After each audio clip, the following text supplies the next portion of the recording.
Não tem vitória tranquila para esse Manchester United, não tem jogo tranquilo, né? Seja derrota, empate ou vitória. E antes de entrar nessa partida e nessa vitória importante com o contexto que o jogo se apresentou, eu quero ser muito sincero com você. Inclusive, eu espero ter lembrado na hora de postar esse vídeo de ter cortado em dois. Então, na barra de rolagem, você vai poder ver 2 capítulos dentro do mesmo vídeo, porque a minha ideia aqui é falar um pouco desse resultado e dessa partida, e muito mais das notícias que você possivelmente ou até provavelmente acompanhou ao longo dos últimos dias sobre os cortes da gestão Sir Jim Ratcliffe e da família Glazer aqui no clube, das demissões, dos cortes de refeições. E eu quero focar um pouco, me debruçar e me aprofundar mais uma vez aqui no canal, como eu já fiz 2 anos atrás, para falar um pouco principalmente da gestão da família Glazer. Então, esse jogo é mais ou menos um pano de fundo, tá? Sendo bem honesto com você, eu vou falar um pouquinho do jogo e vou me aprofundar nessa questão posteriormente, tá? Mas vamos ao jogo primeiramente, para não colocar o carro à frente dos bois. O Manchester United consegue uma vitória importante, primeiro porque não vencia na Premier League há um mês, né? Já era um mês sem vitórias na Premier League e a equipe baixando na tabela para uma posição recorde negativa na era Premier League, na 15ª colocação. Agora respira um pouco, se afasta da zona de rebaixamento, que era uma proximidade apenas teórica e não prática, porque não tem nenhuma chance desse Manchester United lutar contra o rebaixamento. Talvez por conta da má qualidade dos times, né? Mais por conta da má qualidade dos times que serão rebaixados do que pela qualidade suficiente desse Manchester United, mas também tem um pouco de qualidade suficiente nesse Manchester United para não ter que passar esse sufoco. Mas ainda assim é muito vergonhoso estar tão baixo na tabela.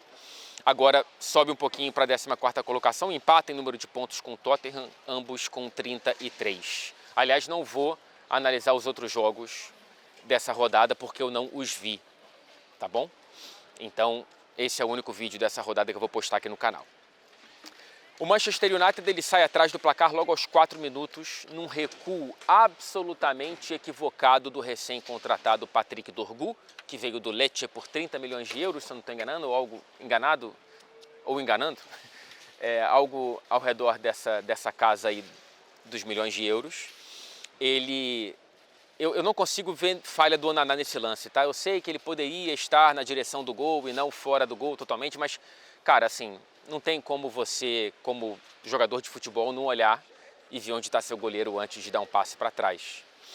Estava muito próximo um do outro, então, assim, o gol foi 99% na conta do Dorgu e 1% na conta do Philogene, que acreditou no lance e conseguiu sair cara a cara com o gol sem goleiro.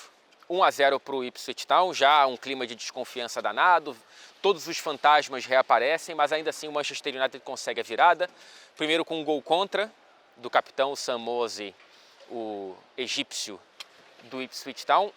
2 gols para que você tenha o tom da qualidade do jogo, né? Um gol no recuo horroroso e um gol contra também esquisitíssimo. Aí depois o Manchester United consegue a virada num escanteio, bate-rebate 2 boas defesas do Palmer, goleiro do Ipswich. E aí o De Ligt consegue fazer o segundo gol, empurrando a bola da pequena área. Só que aí, na reta final do primeiro tempo, o mesmo Dorgu, talvez com excesso de vontade por tentar compensar o erro, não vi nenhuma maldade no lance, mas vi um cartão vermelho muito claro, aliás, não era para ter precisado de VAR, e ainda que tenha precisado de VAR, demorou muito para o árbitro decidir um cartão vermelho muito óbvio, uma entrada temerária, conduta violenta que vai ser punida com 3 jogos de suspensão seguramente. Então o Dorgu vai perder, são 3 jogos em competições inglesas, né? Então perde esse jogo contra o Fulham na FA Cup, jogos contra o Arsenal e Leicester, Arsenal aqui, Leicester fora na Premier League. Ele joga ou fica à disposição para jogar nos confrontos contra a Real Sociedad nas 8ª de final da Europa League, portanto. E o que está ruim sempre pode piorar. 1 a menos, ainda assim com a vantagem. Primeiro que o Manchester United conseguiu perdão, fazer 2 gols no primeiro tempo, o que, se eu não me engano, não fazia há 7 jogos. Mais uma vez, o Manchester United saiu atrás no placar. São 17 rodadas das 27 da Premier League que saiu atrás do placar. E aí estava conseguindo ir para o intervalo vencendo o jogo pela primeira vez em 21 partidas. Não foi dessa vez. porque no apagar das luzes do primeiro tempo, o Philodini faz o segundo gol, ele cruza fechado, o Liam Delap, que é um centroavante bom, inglesão, old school, mas eu gosto dele, da base do City, sempre gostei um pouco dele, mas gosto ainda mais por vê-lo jogar com tanta sequência, titularíssimo desse Ipswich, com 10 gols na Premier League nesse Ipswich, e é um cara que, para quem precisa de centroavante para a próxima temporada, que seja meio aposta, meio realidade, eu iria nele. Vai custar uma grana, mas eu iria nele. Enfim, ele tenta desviar, não toca na bola e o Onana dá uma falhadinha, vai. Acho que ele poderia ter ido de maneira mais segura na bola. Não foi, 2-2, intervalo, sensação de crise, de que pô, com um a menos não tem como. No segundo tempo o Manchester United volta mais seguro. Menos nervoso, mais tranquilo com a bola no pé, ainda cometendo muitos erros. É uma atuação muito frágil diante de um adversário extremamente frágil. Não é uma atuação que dê nenhuma confiança, mas a vitória com um a menos, ela tem o seu valor simbólico muito grande, né? Ainda mais nesse momento do time. Então, veio essa vitória 3-2, gol de Harry Maguire. O time que sofre mais gols de escanteios na Premier League hoje marcou 2 a favor, ainda bem. Então, Harry Maguire, que eu ouvi uma piada muito boa, né? É o sonho de qualquer sniper, pelo tamanho da caixola.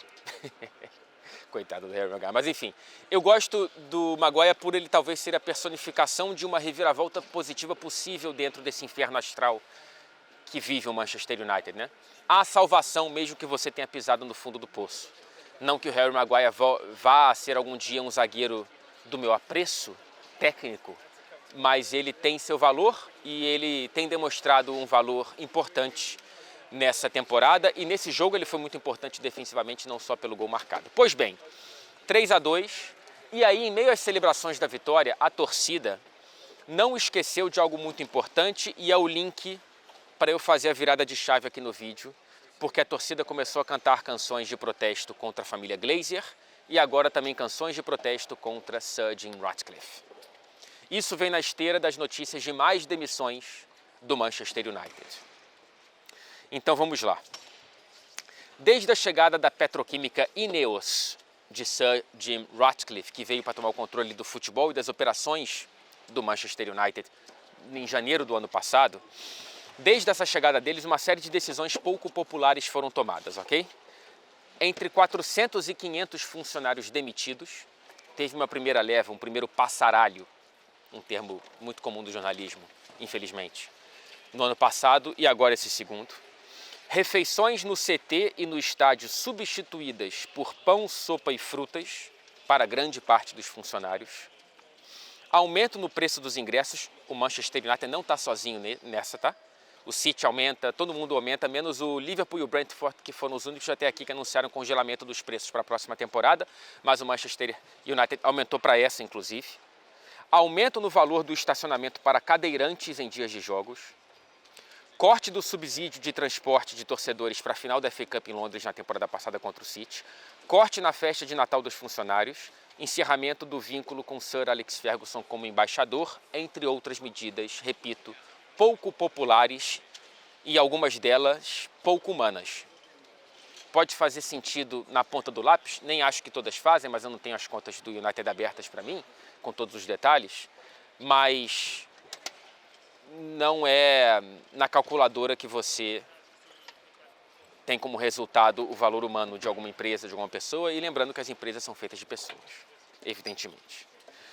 Pois bem, a nova direção do Ratcliffe, da Ineos e a família Glazer argumentam que essas medidas vão economizar milhões e milhões de libras para um dos clubes já mais ricos do planeta, porém que vive, de fato, uma crise financeira. A gente está falando da quarta maior receita do futebol mundial na temporada 23-24, que é a última que a gente tem acesso a tudo.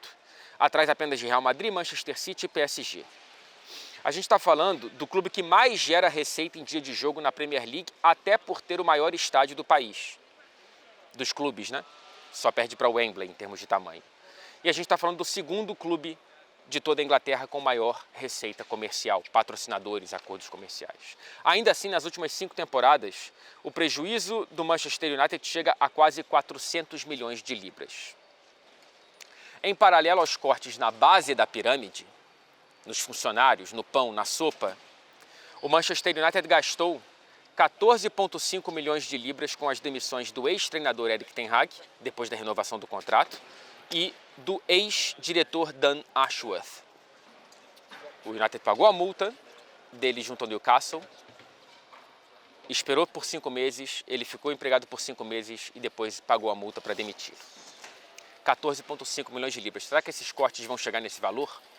Eu acho que não. É claro que o futebol quase sempre dá prejuízo. Não é um negócio para você ganhar dinheiro geralmente. Em 23-24, apenas 4 clubes da Premier League terminaram no azul: Brighton, Manchester City, West Ham e Bournemouth. Tem apenas um do Big Six aqui. As diferenças, nesse caso específico do Manchester United, são as seguintes: o tamanho do buraco, mais uma vez 23-24 nas contas que a gente tem acesso. Ninguém terminou tanto no vermelho como o Manchester United, 131 milhões de libras negativos. Os mais próximos foram o Aston Villa, 120.